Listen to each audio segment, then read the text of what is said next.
Hi everyone, and welcome to Channel 42 News at 5. I'm your lead anchor, Mr. Puckett, and I'll be bringing you the news to make you feel good. We'll be joined a little bit later in the field by Abraham Switters and our other correspondent, 2 Pucketts, to bring you the absolute cutest things he has found this week. Our first story brings us all the way to Appleton, a town of 73,000 people in the frigid Wisconsin winters. We're going to meet Haley Bridges, a 17-year-old who works at the Chick-fil-A restaurant and absolutely loves her job. In fact, she considers her coworkers, quote, her second family. One of those second family members she lovingly refers to as Hoku, who rides her bike to work every single day, even in the winter where Appleton can get over 3 feet of snow. Chick-fil-A had a winter party for all of them around Christmas time, and they were all surprised to learn that they were raffling a brand new car. 1 raffle ticket apiece and hundreds of people there. Neither Hoku nor Haley really thought they had a chance at winning it. But Haley knew that if she was winning the car, she knew exactly what she was going to do with it. The party went on, everybody was having a great time, and finally at the end of the night, it was time for the raffle. And to everybody's great surprise, it was Haley's name who was drawn in that raffle. She didn't waste any time before going over to her best friend Hoku, who had ridden her bike to this very occasion, to let her know that she was giving her the brand new car. Now, Haley did have a vehicle already, albeit she tells us not quite as nice as the vehicle that she had won. But with a friend like Hoku, she knew that she would always have her back. This amazing act of positivity, of community, and friendship on display for the entire world to see, and now Hoku drives that amazing car to work every single day instead of being stuck in the snow with her bicycle. But the story didn't end there. The taxes on the vehicle were thousands of dollars that Hoku could not afford. So Haley's family put up a fundraising campaign that in less than a week's time paid off every single cent owned on this brand new car. Congratulations, Haley. You are a perfect example of news to make you feel good. For our second story, we're going out in the field to meet Abraham Switters in Nashville, Tennessee, to hear what he has to say about organized space and organized mind. Abraham, are you with us? Yes, thank you, Mr. Puckett. Good evening, everyone. I am Abraham, your Channel 42 news correspondent on the scene here in beautiful Nashville, Tennessee. We're following up on a story we did last week called What Matters Anyway, where we interviewed people all over the country on what matters to them, how they can stay so positive, and how they can bring joy to others. Now, there's one specific segment in there that we got so many messages about, so we're going to roll the clip right now to see what we're talking about. And so that's something that is super helpful for me as well. And then also, I know people most of the time don't like hearing this, especially if you're depressed, but organized space and organized mind. I noticed that I fall back into ineffective tendencies a lot of the time when I'm messy or if I'm not taking care of things, because when you take care of things, believe it or not, it feels like a chore, but it's actually really good for you. It makes you feel better by the end of the day. So if you keep avoiding it, you're just gonna, it's a back burner thought that just builds and it doesn't feel good. So keeping things organized, writing things down so my brain stays organized. I mean, I have enough thoughts in this brain for 3 other people, so it's pretty nice to be able to kind of write stuff out and just kind of piece everything that's going on up here. Organized space, organized mind. So that's why we're here today right outside my bachelor pad. I'm a 35-year-old who lives alone in a tidy studio, and I can be incredibly lazy.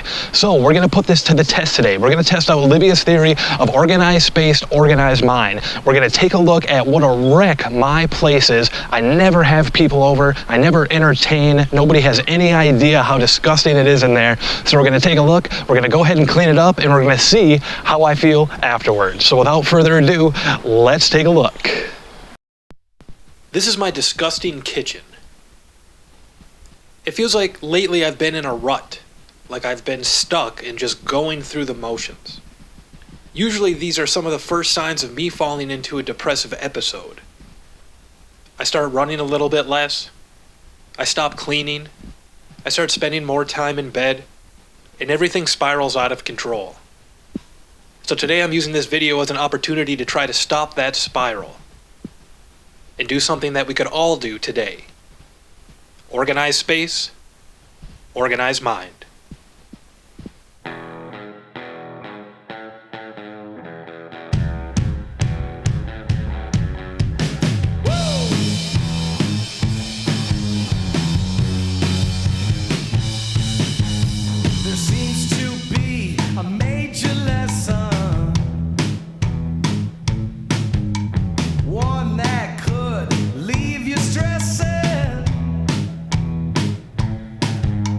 smallest things are the biggest deal.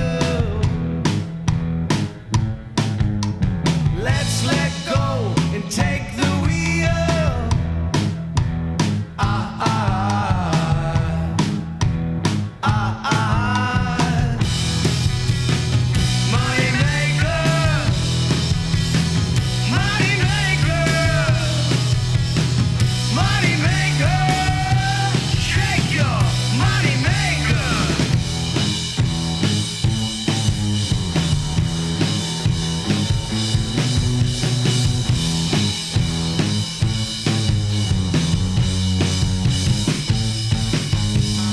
I can see magic around you. The dreaded before picture, Makes my heart and the completed work. look at the way they took to dancing. Always up to risk and chancing. Ah, ah. All right, that was the worst part of my entire week. Holy wad, do I hate cleaning up. But I have to tell you, it does feel pretty darn good, because in the back of my mind for the last couple of weeks that I've let this place get out of control, it's always been there, high on the shelf, that I need to clean it at some point. It's this minor responsibility that grew to such a major thing in my mind that it was causing me all of this anxiety. So organized space, organized mind, to me, means that accomplishing things now instead of putting them on a back burner to grow and grow and grow, just take care of them. Whatever you're dealing with at home, whatever small thing you put on the back burner that you have high on the shelf that you know you have to do someday, go out and do it today. Abraham Switters, here in Nashville, Tennessee, Channel 42 News, back to the studio. All right. Thank you, Abraham, for that piece. And my, what a good-looking guy that is. Welcome back to the studio for news to make you feel good. Next up, let's meet Wiggles.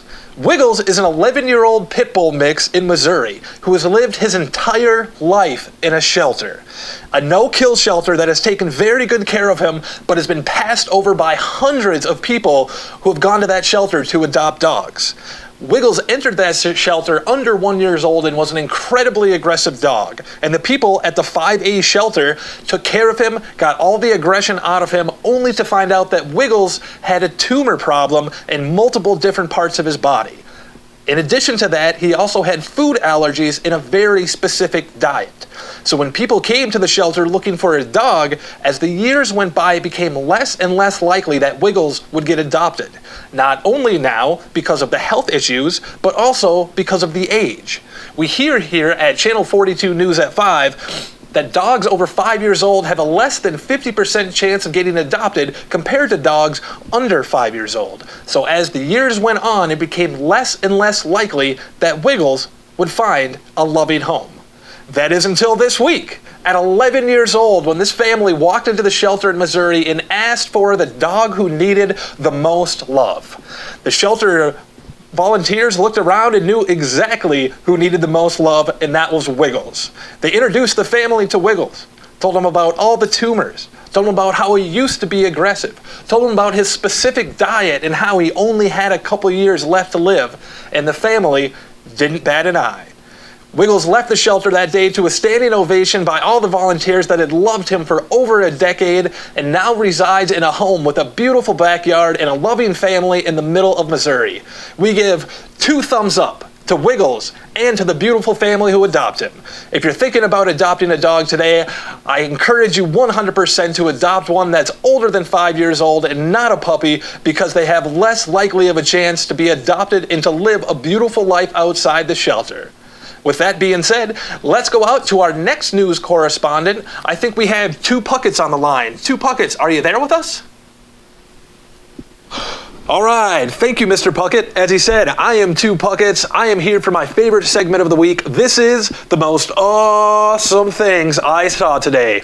This is everything I saw on the internet that made me say, "Aw," and I love it.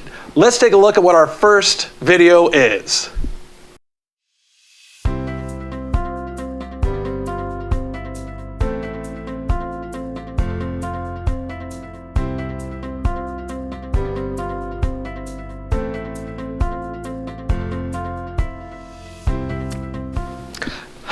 I love that. I love that. I used to travel around a lot. I stayed at a lot of farms that were kind of like Airbnbs, and little goats were some of the most adorable animals around. So playful and beautiful. I love it. Let's take a look at the next most awesome thing that I saw.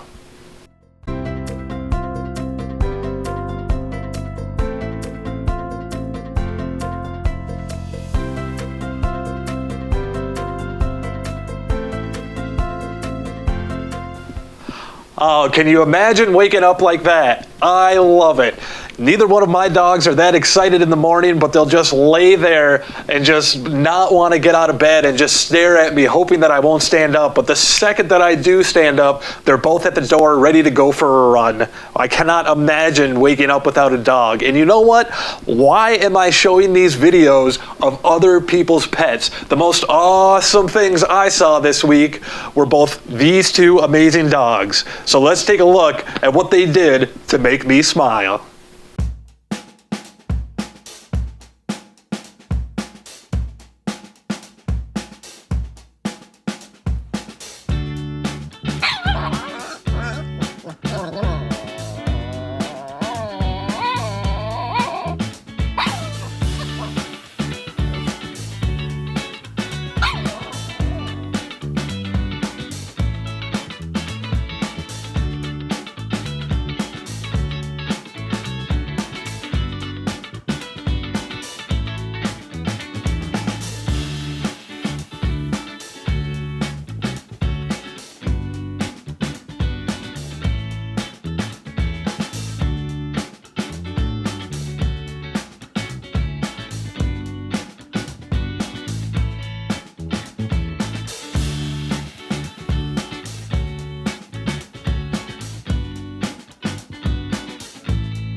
All right, there you have it. Two Puckets here in Nashville, Tennessee with the most awesome things I saw today. We'll send it back to the studio, and Mr. Puckett, have a beautiful day, everyone.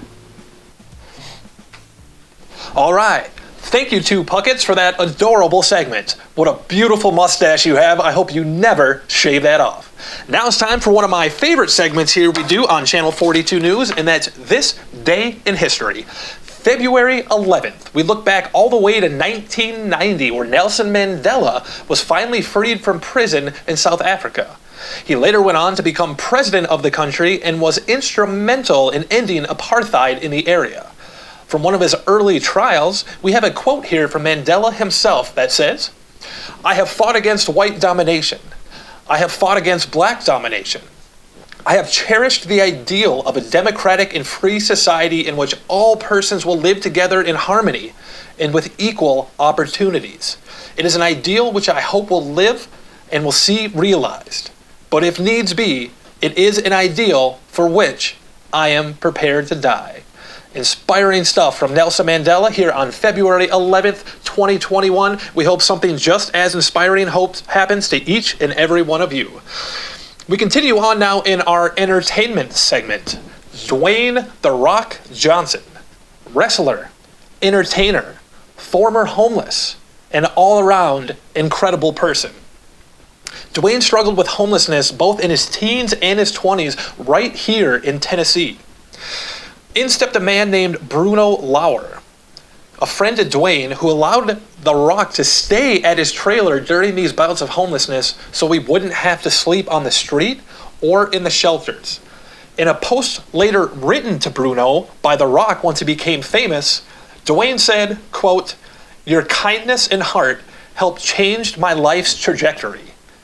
Dwayne went a lot farther than words, though, as we saw on Instagram this week, and we have a short clip prepared for you on just one way Dwayne is hoping to give back to all the people that helped him.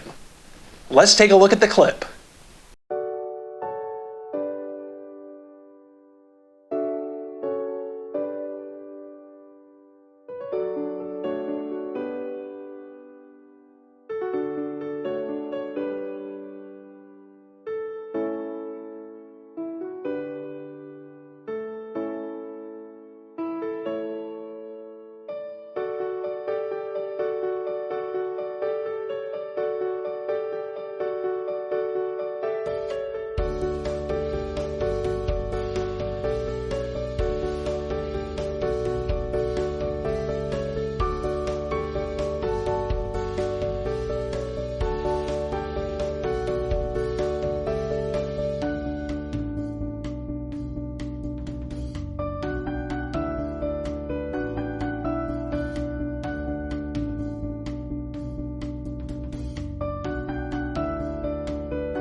And for our final story tonight, we take a look at sports, and we head all the way to Southern California. Steph Curry of the Golden State Warriors is the greatest three-point shooting basketball player in the history of the game. But it's his exploits off the court that have gotten our attention this week. His foundation, the Eat, Learn, Play Foundation, has been responsible for sending over 300,000 meals per week to people in need in that area during the pandemic. A total of over 15 million meals provided to people who need them. We give a big 2 thumbs up to Steph Curry, not only for his three-point shot, but for all the good he's doing in the community and being a perfect example of the news that makes you feel good. We're signing off here at Channel 42 News at 5, and we have a bit different schedule this coming week because we have Valentine's Day on Sunday. We know Valentine's Day can be a very sad and melancholy time of year for a lot of you out there, so we're going to be going live on Valentine's Day at 5 p.m. Central, inviting everyone to come have dinner with us right here on YouTube. Dinner with 2 Puckets on Channel 42 News at 5, Valentine's Day at 5 p.m. Stop on by. There's no reason to be alone, and there's certainly no reason to be lonely on Valentine's Day. Have a beautiful evening, everyone,